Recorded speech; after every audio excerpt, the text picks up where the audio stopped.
প্রিয় শিক্ষার্থীবৃন্দরা, ত্রিকোণমিতির খুবই গুরুত্বপূর্ণ একটি অঙ্ক নিয়ে চলে আসলাম। অনুশীলন 9 এর 13 নম্বর অঙ্কটা তোমরা এখানে দেখতে পাচ্ছ। আমরা যদি 1/1 প্লাস সাইন এ প্লাস 1/1 মাইনাস সাইন, আমরা যদি এটা লসাগু করি, লসাগু হয় 1 প্লাস সাইন এ ইন্টু 1 মাইনাস সাইন এ, এটা হচ্ছে লসাগু। এখন আমরা যদি এই 1 প্লাস সাইন, এই 1 এর সাথে এটা গুণ দেন, এই 1 এর সাথে এটা গুণ, অর্থাৎ কোনাকুনি, এটার সাথে এটা গুণ, এটার সাথে এটা গুণ। 1 এর সাথে যদি গুণ করি তাহলে এটাই হয় 1 মাইনাস সাইন এ প্লাস, আবার 1 এর সাথে এটা গুণ করলে এটাই হবে 1 প্লাস সাইন এ।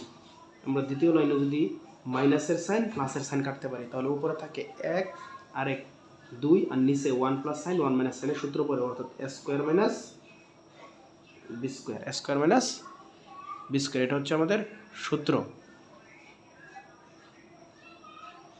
এখন আমরা যদি এটা সূত্র ফলাই, 1 মাইনাস সাইন স্কয়ারের সম্পর্ক হচ্ছে cos স্কয়ারের সাথে, আর উপরে 2, এখন cos এর উল্টো হচ্ছে sec, তার মানে এটা आंसर হবে 2 sec স্কয়ার। এটাই হচ্ছে আমাদের आंसर। ধন্যবাদ প্রিয় শিক্ষার্থীবৃন্দরা, আমার ভিডিওটি যদি ভালো লাগে অবশ্যই তোমরা পেজটি ফলো দিয়ে পাশে থাকবে।